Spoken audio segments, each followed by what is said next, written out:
January 10th, 1945. A forest of frozen silence. The Ardennes in winter is not a place where armies are meant to fight. Snow lies thick across the Belgian highlands, muffling every sound except the crack of ice-laden branches and the distant howl of wind through valleys carved by ancient rivers. In a command post dug into the hillside near Bastogne, an American lieutenant colonel named Ralph Ingersoll unfolds a captured German operations map across a makeshift table. The paper is fine quality, engineer grade, marked with precise grid coordinates and advancing arrows drawn in confident red ink. He runs his finger along one arrow that terminates at his current position. According to this map, he should be dead or captured. According to this map, the war in the West should already be over. But he is not dead. The war is not over. And the arrows on the German map, drawn with such mathematical certainty in conference rooms hundreds of miles away, have collided with a reality their creators never simulated. The map Ingersoll studies is not merely a battle plan. It is the physical manifestation of faith in logistics models, terrain analysis, historical precedent, and most dangerously, faith in prediction itself. For months, German planners had run their calculations. They had measured road capacities, fuel consumption rates, expected resistance factors. They had studied the American soldier as one might study an insect specimen, cataloged, classified, presumed understood. Their simulation of Operation Wacht am Rhein, Watch on the Rhine, had accounted for weather, for Allied air superiority, for ammunition stocks, and bridge capacities. What it had not accounted for, what no equation could capture, was the willingness of encircled men to say no. The forest remembers 1940. 5 years earlier, almost to the season, these same wooded valleys had witnessed the original Ardennes miracle. Then, it was German armor that poured through the forest like a steel flood, bypassing the Maginot Line, shattering French defenses, turning military orthodoxy into obsolete fantasy. The world had watched in stunned horror as France, the great continental power, collapsed in 6 weeks. The simulation had worked perfectly then. German staff officers had calculated that the French would react slowly, that their command structure would fracture under rapid maneuver, that psychological shock would multiply the effects of tactical surprise. They were correct on every count. The 1940 Ardennes offensive became legend, proof that brilliant planning, executed with precision and audacity, could overturn any conventional calculation of force ratios and defensive depth. It was natural, perhaps inevitable, that German high command would reach into that history when facing catastrophe in late 1944. The Eastern Front was collapsing under Soviet weight. Allied armies stood on the German frontier, having liberated France with grinding industrial efficiency. The Wehrmacht was a hollowed force, filled with old men and teenagers, burning furniture for warmth, counting rifle rounds. But history offered a template. History whispered that one bold stroke, one perfect repetition of past genius, might shatter the alliance and buy time for negotiated peace. They would strike through the Ardennes again, this time racing northwest to Antwerp, cutting the Allied front in half, trapping British and Canadian armies north of the breakthrough, forcing Churchill and Roosevelt to the negotiating table. It had worked once. Mathematics and terrain and surprise had worked once. Why not again? In the underground war rooms of Ziegenberg, simulation became theology. The German officers who planned Operation Wacht am Rhein were not fools. They were educated men, professionals shaped by military academies where Clausewitz was studied like scripture and staff work approached the level of science. General Alfred Jodl, chief of Wehrmacht operations staff, had helped design the 1940 offensive. He knew what worked. Model, commanding Army Group B, was arguably the finest defensive tactician in the Wehrmacht, a man who had extracted armies from Soviet encirclements through sheer operational genius. These were not dreamers. They were technicians attempting to engineer victory from catastrophe. Their simulation ran on data. Weather reports predicted sustained cloud cover through late December, grounding Allied aircraft. Intelligence estimates placed American divisions in the Ardennes sector at below-strength garrison units, green troops on a quiet front. Road network analysis showed that captured American fuel dumps could sustain the advance. German Tigers and Panthers would run on American gasoline, irony powering the offensive. Historical precedent demonstrated that American troops broke when enveloped. The Kasserine Pass disaster of 1943 was proof enough. Time-distance calculations showed that if initial penetration occurred within 6 hours and exploitation reached the Meuse crossings within 48, Allied command would be paralyzed by the speed of crisis. The Americans, the simulation concluded, would react as the French had reacted, too slowly, too hesitantly, too certain that their comfortable assumptions remained valid until the moment those assumptions shattered against reality.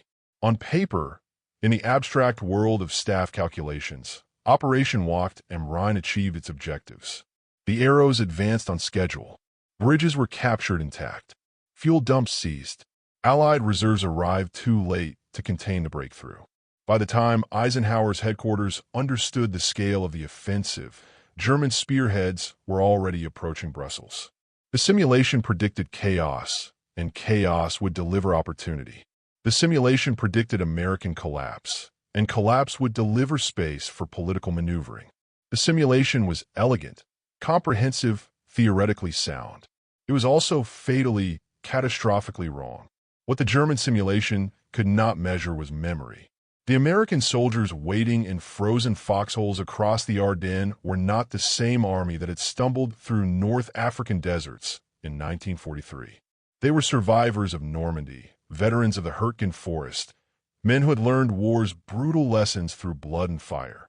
They had seen friends torn apart by artillery, had shivered through nights when death felt like mercy, had discovered that courage was not the absence of fear, but the willingness to function despite fear becoming unbearable. These were not parade ground soldiers or peacetime garrison troops. These were men who understood viscerally that retreat was not always option, that sometimes the only choice was between dying where you stood or dying while running, and that dying while standing at least carried the possibility of taking enemies with you. The simulation had calculated morale as a coefficient, a numerical factor representing likelihood of unit cohesion under stress. It could not calculate Sergeant Richard Brookins of the 99th Infantry Division, who, when his company commander asked if they could hold against 3-to-1 odds, replied not with analysis, but with flat Midwestern certainty, "We can try." The simulation could not measure Lieutenant Lyle Bauch, who led an intelligence and reconnaissance platoon of 18 men against an entire German regiment near Lanzerath and held for an entire day, killing over 500 attackers before ammunition ran dry. Not because his orders demanded such sacrifice, but because the road behind his position led to nowhere else but more American soldiers who deserved time. The simulation could not quantify the moment when radioman James Fort, wounded and surrounded, continued transmitting coordinates for artillery fire on his own position, knowing he would not survive, but that others might. These acts were not heroism as propaganda portrays it, dramatic and loud and photogenic. They were quiet decisions made in frozen mud, decisions that accumulated into a collective refusal that no operations officer in Ziegenberg had seriously modeled as a variable. The simulation assumed that surrounded troops would surrender once ammunition and food ran low, because surrender was rational, because most humans chose survival over abstract duty, because 5 years of studying Wehrmacht experience in Russia had shown that encirclement reliably produced capture. The Americans had read different history. They remembered Baston's acting commander, Brigadier General Anthony McAuliffe, responding to German surrender demands with a single word that became legend: nuts. They remembered that when the simulation said collapse, American artillery continued firing. When the Arrows showed breakthrough, American combat engineers blew bridges on schedule. When the timetable demanded 6-hour penetration, American defenders made Germany pay 6 hours for 600 yards. The symbolic object in this story is not a weapon, but a wristwatch. German officers wore them, precise mechanical instruments crafted in Swiss workshops or German factories, synchronized before the offensive, used to coordinate the choreography of attack. Time was the axis on which the entire simulation rotated. Reach the Meuse in 48 hours. Reach Antwerp in 7 days. Every hour of delay multiplied Allied capacity to respond, to shift reserves, to transform local crisis into contained battle. The German timetable was not arbitrary optimism. It was calculated necessity. Fuel stocks would sustain armor for X kilometers. Surprise effect would degrade after Y hours. Soviet offensive in the east would resume after Z days. The operation existed within a window measured in hours, and every delay narrowed that window. American defenders had watches too, though many had stopped working in the cold. But Americans measured time differently. They measured it in ammunition counts. How many shells before calling for resupply? How many bullets before fixing bayonets? They measured it in casualty reports. How many men still alive in the platoon? How many morphine syrettes left for the wounded? They measured it in the distance between their position and home. Not geographic distance, but temporal. The space between this frozen foxhole and a future moment when warmth and safety might exist again. The American relationship with time was not the abstract coordination of synchronized watches, but the immediate, visceral experience of endurance. They did not ask, "Can we hold until 0600?" They asked, "Can I survive the next 5 minutes?" And then they asked it again and again. And through that accumulation of 5-minute eternities, they broke the German timetable without ever considering the strategic implications of their refusal. By December 18th, 3 days into the offensive, the simulation had diverged irreparably from reality. German spearheads had penetrated American lines, yes, but penetration was not breakthrough.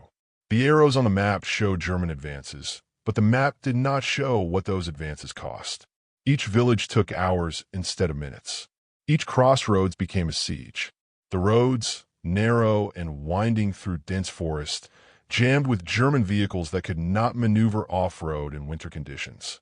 Fuel consumption exceeded projections because engines idled endlessly in traffic jams, because tactical detours to avoid American strongpoints added kilometers, because the panzer columns were not racing across open ground as in France, but grinding forward meter by meter through a landscape that fought back. And the Americans, supposedly collapsing, were calling in artillery. Vast quantities of artillery, more shells than the German simulation had considered possible. American forward observers, often isolated and surrounded, continued transmitting fire missions. American artillery battalions, established in positions with pre-registered coordinates and stockpiled ammunition, fired not sporadically, but continuously, sustained barges that turned German assembly areas into abattoirs. The simulation had factored in American firepower, but had underestimated American willingness to expend ammunition at rates that seemed profligate, excessive, economically irrational. But American industrial capacity made such expenditure rational. American factories were producing shells faster than American guns could fire them. American supply doctrine assumed abundance. Where German gunners counted rounds and calculated conservation, American gunners were told to fire until the barrels glowed and then call for barrel replacements, because barrel replacements were easier to supply than the lives that artillery support saved. The Germans had expected to capture American fuel dumps intact, to run their offensive on enemy gasoline. Some dumps were captured, yes, but many were destroyed by retreating American engineers. Men who stayed behind to set demolition charges while their units withdrew, men who understood that denying resources mattered more than personal survival. The German fuel officers, watching their reserve stocks plummet, recalculated timetables with growing desperation. The Meuse crossing, scheduled for 48 hours, was now projected at 96 if conditions improved. But conditions did not improve. They worsened. The weather cleared on December 23rd, and Allied aircraft filled the skies. Fighter bombers hunting German columns, heavy bombers obliterating German supply lines, transport planes dropping ammunition and medicine to encircle the American positions. The simulation had gambled on weather. When the gamble failed, so did the operational concept. What German soldiers experienced in the Ardennes was not defeat, but dissonance. They had been told they were launching a decisive offensive. That victory waited beyond the next ridge. They advanced according to doctrine, suppressed American positions with textbook efficiency, executed their tactical missions with professional competence. And yet, impossibly, the Americans did not behave as defeated enemies. Captured American prisoners, and there were thousands, did not show the demoralized resignation of beaten troops. They were exhausted, yes, often wounded, always hungry and cold, but they did not carry the psychological collapse that German veterans recognized from the Eastern Front. They complained about the cold, about missing hot meals, about wanting to go home.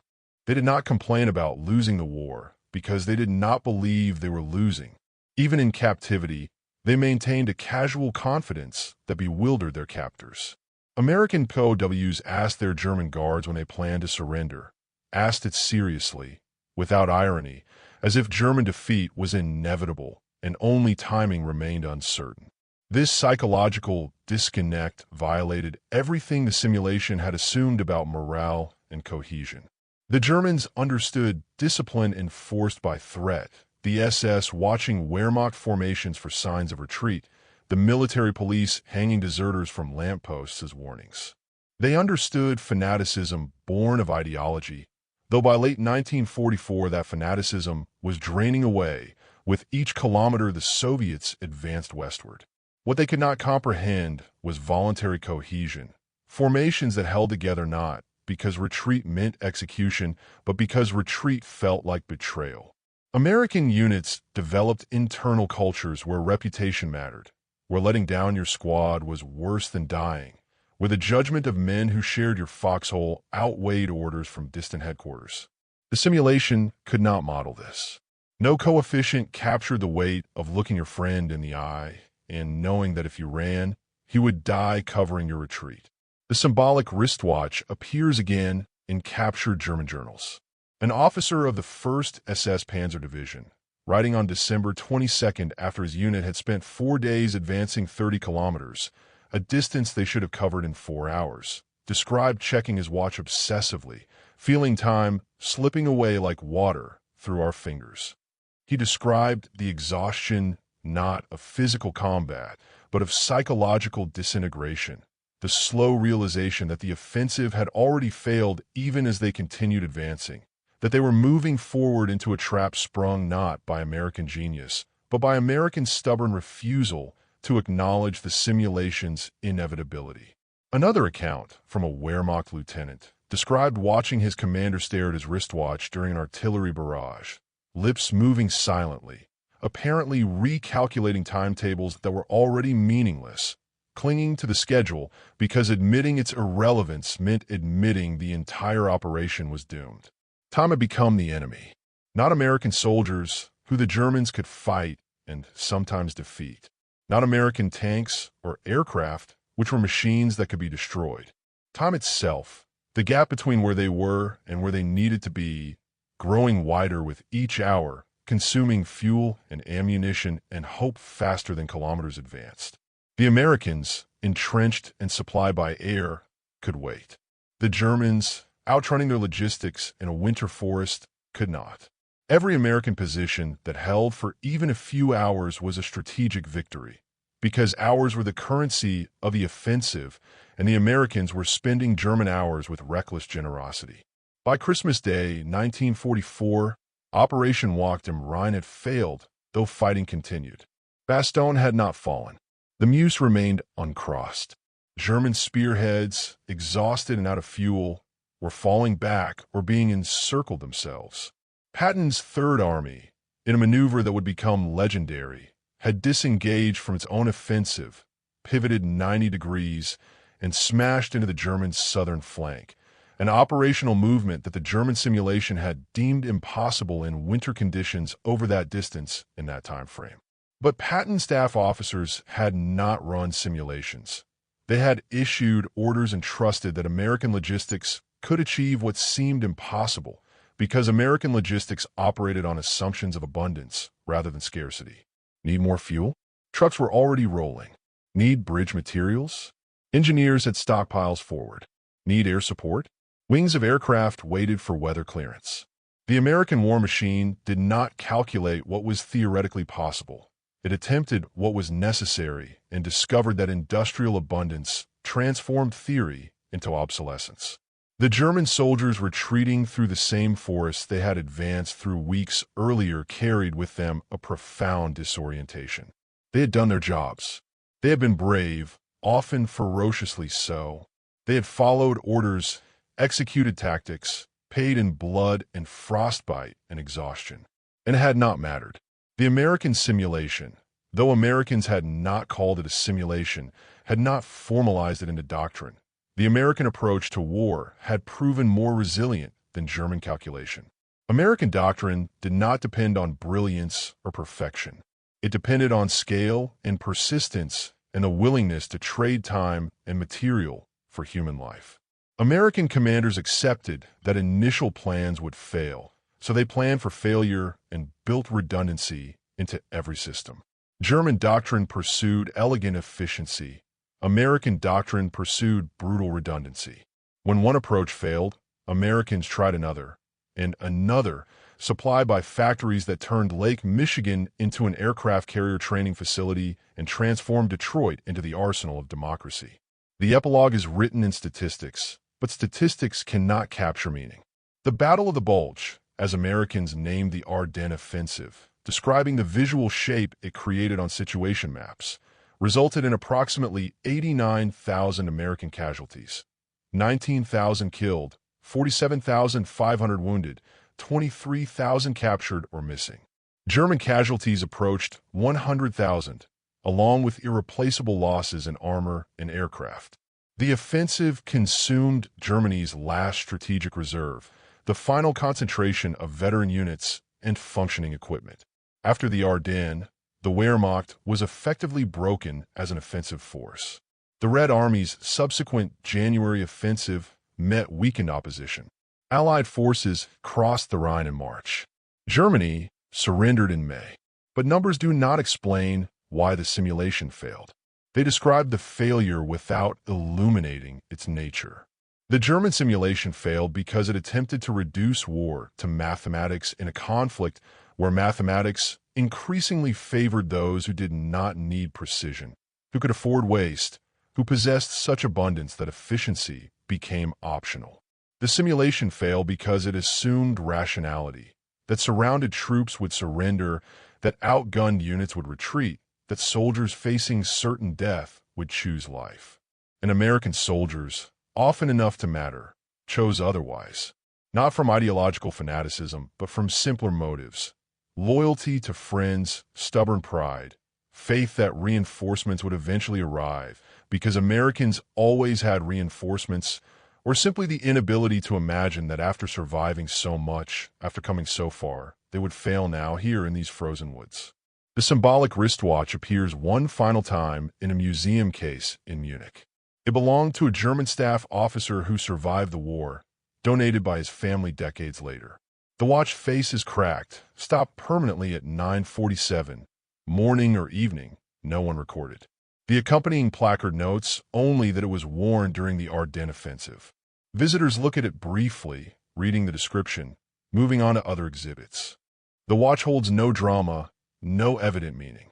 But frozen in its mechanism is a moment when time stopped matching expectation, when the measured progression of seconds ceased correlating to the expected progression of kilometers and objectives and victories. Somewhere in a frozen Belgian forest, at 9:47 on some December day in 1944, this watch stopped, and the simulation it had helped coordinate diverged finally and completely from the reality unfolding around it. The American defenders who broke that simulation did not know they were fighting mathematics. They knew only cold and fear and the weight of rifles in frozen hands. They knew that behind them were more forests, more villages, eventually the Channel Coast and England and across another ocean, home. They knew that if they ran, someone else would have to stand, and that someone else might be less prepared, might die where they might have lived. So they stood. Not in every case. There were retreats and routes and moments of panic. But often enough, in enough places with enough determination, they stood. And in standing, they discovered that reality does not respect simulation. The human will is not a variable to be calculated, but a force that bends calculation. That the most sophisticated models collapse when confronted by men who refuse to behave as the model predicts. The Ardennes in winter is still a forest of silence. The snow still falls thick across the Belgian highlands. The wind still howls through valleys carved by ancient rivers. Visitors walk the marked trails now, reading historical plaques, photographing monuments erected over mass graves. The forest has reclaimed the foxholes, filled the artillery craters with decades of leaf decay and new growth. Only the monuments remain, stone and bronze, carefully maintained, listing names and dates and units. But in the winter quiet, when snow muffles sound and cold penetrates like memory, you can almost hear them still. The Americans who stood because surrender was not in their simulation, who held because the alternative was unthinkable, who broke German mathematics through simple unwillingness to collapse on schedule. They did not know they were defending democracy or freedom or Western civilization, though historians would write those words later. They knew only that this ground was theirs to hold, that these hours were theirs to spend, that this particular moment in this particular forest demanded something from them that calculations could never predict or doctrine adequately prepare for. The willingness to endure what simulation deemed unendurable. The German generals trusted their Ardennes simulation because trust in methodology was all they had left. Their empire was dying, their cities burning.